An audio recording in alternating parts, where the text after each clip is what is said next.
How to say good evening? I don't think we. I know good morning, Geekadoos. Huh? Not German. Um. So good evening to everyone and those of you online.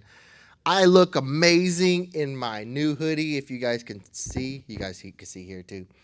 It's a Choctaw Powwow hoodie that I got free for going down there and streaming their event. And it's awesome because I used to have a white hoodie a long time ago. But the problem with white hoodies or any white piece of clothing, right? It's hard to keep it that way. So you get stains on it and all that type of stuff. So I had to throw that one out a long time ago. Yes, don't want to wear it when you're eating spaghetti, when you're slurping noodles, anything that's really messy, right? Or being outdoors and just doing things. I couldn't wear this while I was out on the powwow trail because it was way too dusty in some of these places. It'd have been a nice little off-white. But being down there amongst the Choctaws this past weekend, had to observe their things, their stuff they're going on, and I think my wife told me a long time ago. But being down there in the Choctaw country and amongst all their businesses and everything, you hear their greeting, "Holito" or "Holito" is how they greet you, hello. And so to my Choctaw people, and I'm actually part Choctaw. When I introduce to new people, I say that I'm Pawnee because that's the tribe I represent. That's the tribe I am enrolled in. But I'm also a mixture of other tribes. I'm Comanche. I am Pawnee, Comanche, Oto, Choctaw. I think that's it. And then I always say I'm a little bit white, but I can't prove it because they don't give out cards for that. That's a little joke that I like to say. You guys have heard it before, but it's important to understand that because when we are reading certain scriptures, right, they might have been descendants of certain tribes, of certain areas, and we see where that can become a problem later on when they're trying to settle disputes.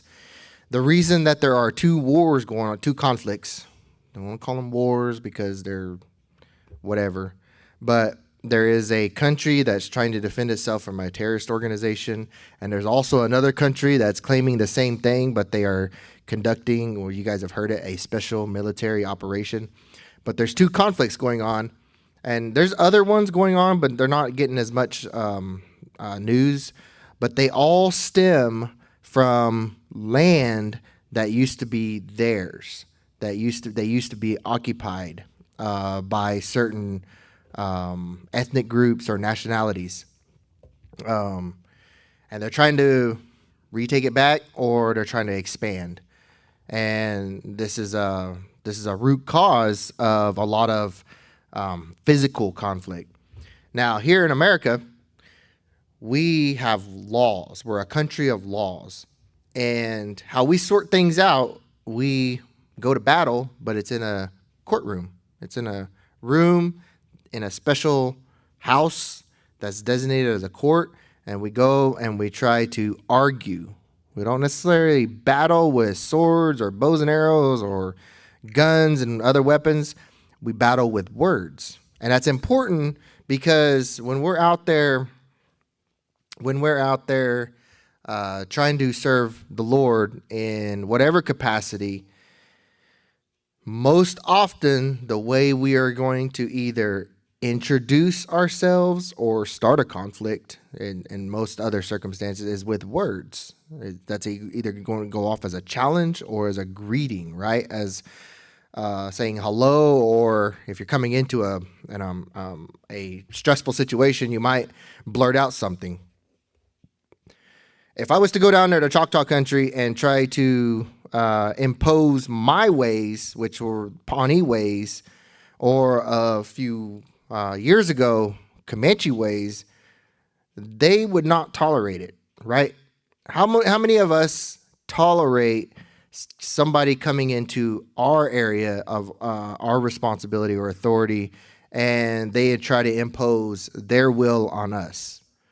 How many of us tolerate that? Not a lot of us. You guys don't have to raise your hands, but there's not a lot of us that would tolerate that.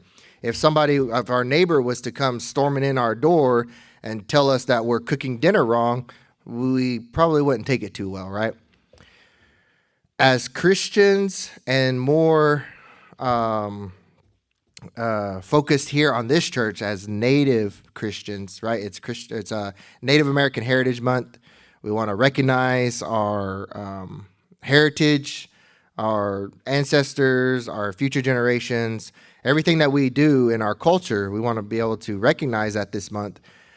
There is an important aspect of that, and that is called respect. In Romans chapter 13, it talks just a little bit about it. It touches on that subject. And reading what Paul is writing to the church, he says, everyone, beginning in verse 1 of chapter 13 in Romans, he says, everyone must submit to the governing authorities, for there is no authority except from God, and those that exist are instituted by God. So then the one who resists the authority is opposing God's command, and those who oppose it will bring judgment on themselves. For rulers are not a terror to good conduct, but to bad. Do you want to be unafraid of the authority? Do what is good, and you will have its approval. For government is God's servant for your good. But if you do wrong, be afraid, because it does not carry the sword for no reason. For government is God's servant, an avenger that brings wrath on the one who does wrong. Therefore, you must submit not only because of wrath, but also because of your conscience. And for this reason, he goes on to say other duties that you're supposed to do, which ties into obeying the laws, which is pay taxes, since the authorities are God's public servants. Continue to attend to these tasks. Somebody has to take care of them.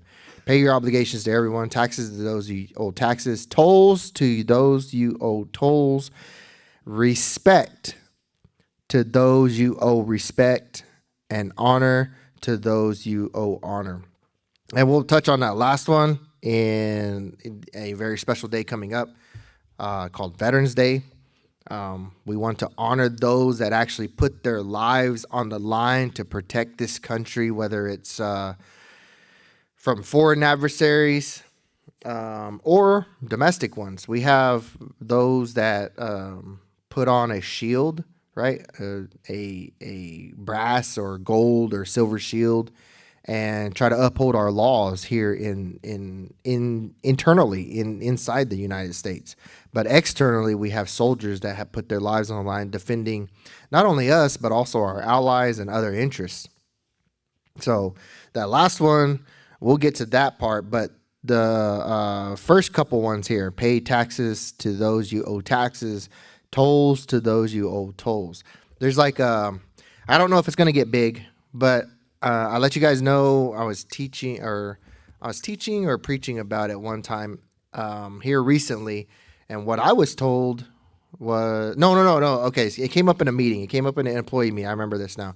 It came up in a leadership meeting that we were having at my work, and they were saying that the Oklahoma Turnpike Authority was wanting basically database information from all the tribes, because they were going to start assessing penalties on tags that were running the turnpike tolls. They weren't registered with the turnpike system, and they were running them. And you know how that goes with the new plate pay. You pay a higher plate. You pay a higher toll if you use the plate pay instead of using their little transmitter system. Okay, and then rightfully so. The equipment that they've put on these tolls now, they're trying to replace humans, but when you replace humans, you have to rely on a lot of technology. Sometimes it messes up, so you still have to have those humans there. A lot of people think that they got rid of a lot of those jobs. There still are jobs there, but they've refocused what they work on. So they have to take the pictures and they have to analyze them, and then they have to try to go through the database to try. So it takes manpower, takes work, like actual human work. The Oklahoma Turnpike Authority does not have a database of tribal tags. They don't know who you are if you're driving around with a tribal tag. And I bring this up because what was brought up in the meeting was that it was literally a call of defiance saying, well, run them because they're not going to do anything about it. And the whole point of the meeting was they were trying to work with the tribal authorities saying, hey, we'll do this or whatever. And because they do not work with the other part of the state that has all that information. If you have a compact, if the tribe has a compact with the state of Oklahoma, they share information for registration. Okay. Those two don't work together. And what they're asking is to establish a relationship over here, but it's going to cost us money because now they send all that information. Our tribal citizens will now have to pay that plate pay. And they were, well, you guys do your own thing or whatever. I don't know how that was sorted out. Another interesting story that's coming up is that apparently there are stops being made of tribal tags and drivers getting tickets. And why I want to talk about that here is following laws. So when I was enrolled Comanche, I moved my enrollment to Pawnee a number of years ago. You could not have a Comanche tribal tag unless you lived in their 4-county jurisdiction. I don't know if they've changed that since then, but you could not have that unless you had unless you registered your address on file with them in the 4 counties where the Comanche Nation Reservation touches. So I've always lived up here in Pawnee. I lived out of state for a while. And I was like, well, if I don't qualify for it. But I've seen people that live outside of the Comanche Nation Reservation have those tribal tags. And the way they get around it is how? You have land back there, right? And so you use that address. All you have to do is get mail. And, well, what's happening is these guys are coming up on stops. Your registration information for your title, for your tag, is not matching the registration or the information on your driver's license. And so they're getting tickets.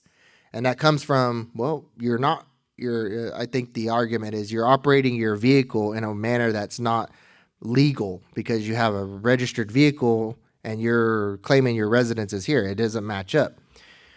As a good Christian, we want to follow the laws of each church that we visit, of everything that we say that we want to respect and everything. As a good Native American citizen, when we visit other reservations, we're mindful of the protocol that we have to follow. We make sure that we reach out. Like I said earlier, if I went down there and tried to impose my Pawnee ways on them Choctaws, I probably would have been booted out. And that's the same way with anybody else, right?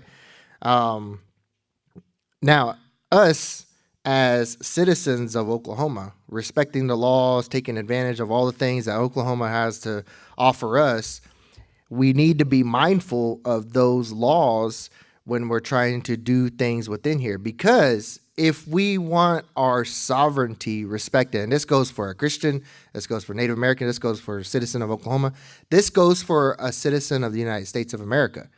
If we want our sovereignty respected, then we have to respect the sovereignty of those others. And that's why we're not getting in the conflict right now with the 2 big conflicts that are going on. We're helping one side, which is kind of, that's a little bit edgy.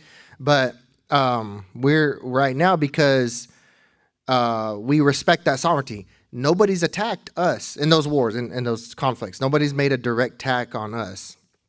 Nobody, and when we're talking about here with the state of Oklahoma, nobody said that you can allow those things, but what the drivers are doing is violating the law. It would be the same way as if, and I'm going to bring up a really touchy subject here, if they started imposing income tax on Native Americans when there's no business being conducted on the state of Oklahoma. I don't know if you guys know, and this has been a long-standing deal. If you are a Native American and you live in Native American jurisdiction and you work for a Native American tribe, you are exempt from state income tax. You do not have to file a state income tax return. If they question you, you might have to apply for a refund. You might have to do it another way, but you're exempt from state income tax from working.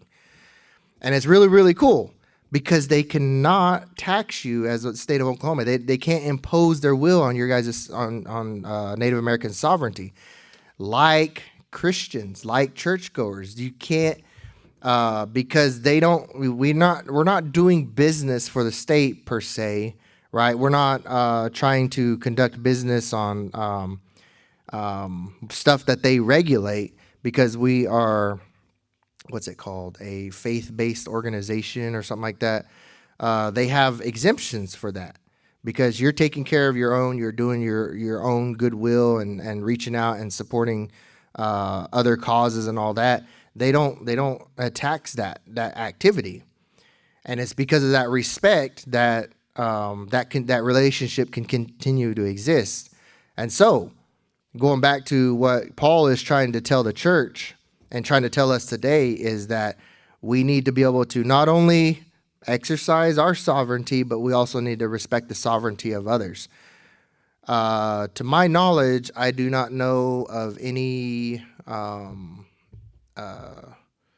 tribe that actually controls the roads because it doesn't fall within their jurisdiction. There might be some side roads and in some tribal jurisdictions that they do, but they don't necessarily control major highways and all that type of stuff. That's all left up to the state. Now, McGirt might change some of that, and we don't know how that's going to really play out because that's a landmark case that could have implication for decades. But until we sort it out, the laws are the laws. And that's what Paul is talking about here. You go into somebody else's jurisdiction or their territory, you need to respect what they do, and you need to pay taxes to those you owe taxes, tolls, literally tolls, to those you owe tolls.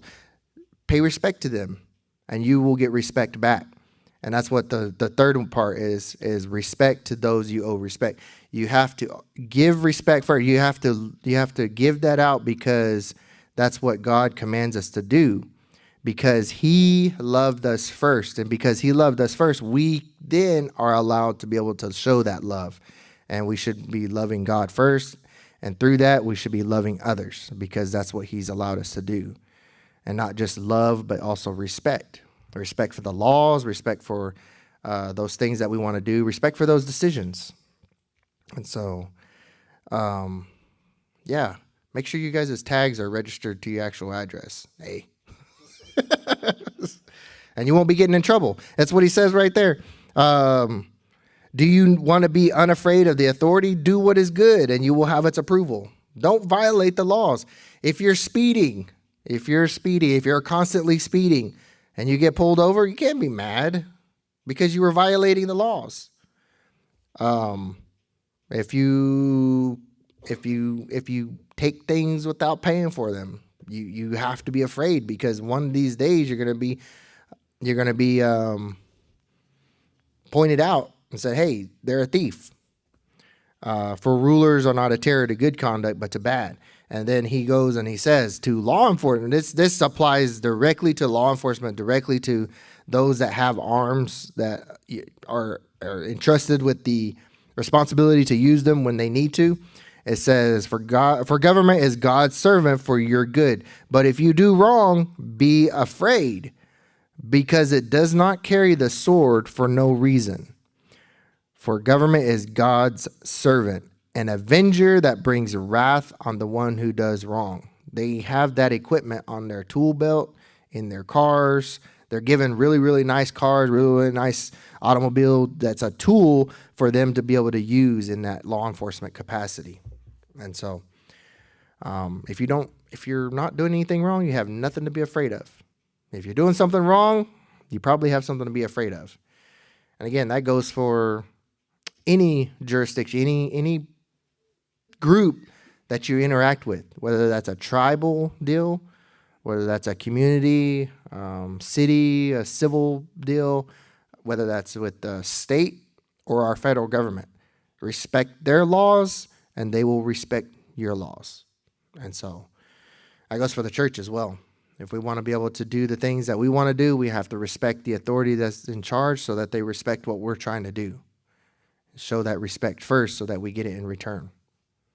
Any questions? No, I will not help you register your vehicles. You can do it online. Hey. Any questions, comments?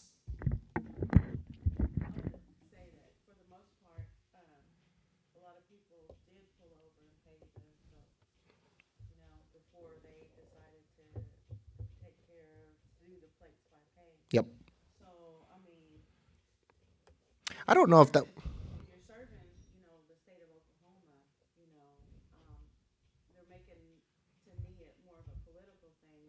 Yeah.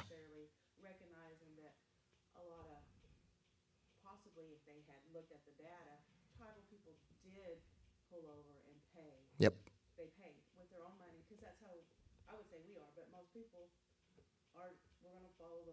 Yep. Yeah, I think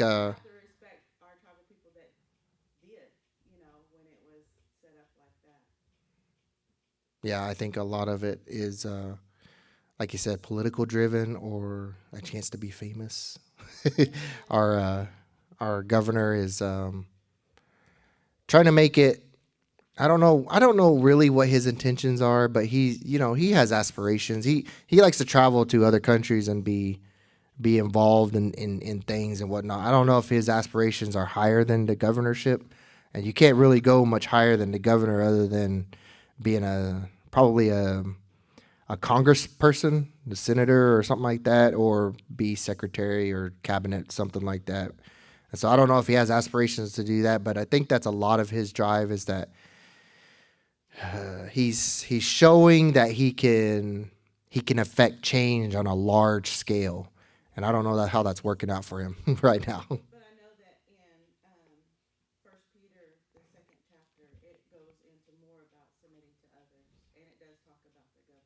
Yep. Oh yeah. Yeah. Paul actually.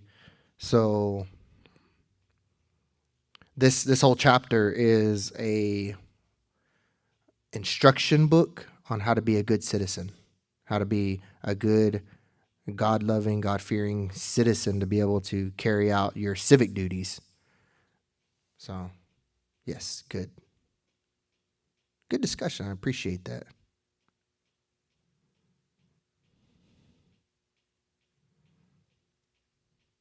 Any others? Well, that was our study for tonight. And if any of you guys see any of the stuff that's going on right there, you know, it goes without saying, make sure that you're not just reading the story and not looking at it and buying into the hype of whatever side you're on, right? Promoting following laws or promoting that, they're taxing us too much or paying, all that type of stuff.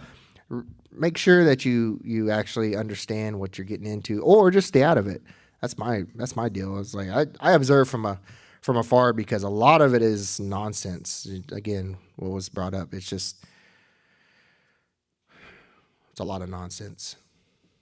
Even the conflicts, the news, a lot of the times they're just trying to get some ratings because they're hurting right now because it's not a whole lot of people paying attention to the traditional news channels. So they're not exaggerating, but they're gonna make sure that details fit their narrative, what they're trying to push. So, all right. Well, we're going to go ahead and go into a time of prayer. For those of you online, we're going to go ahead and end this right now. We'll be back on Saturday. No, we won't be back here Saturday. You can tune in on 16 a.m. KUSH. And do you guys remember? I keep on remembering. I heard it one day. The FM channel is like 101.7 or something like that. But you guys can tune in to KUSH 1600 a.m. Or on the TuneIn app to hear us on Saturday mornings at 11. And we'll be back here for Sunday school starting at 10. And our main worship service starts at 11. So until we see you again.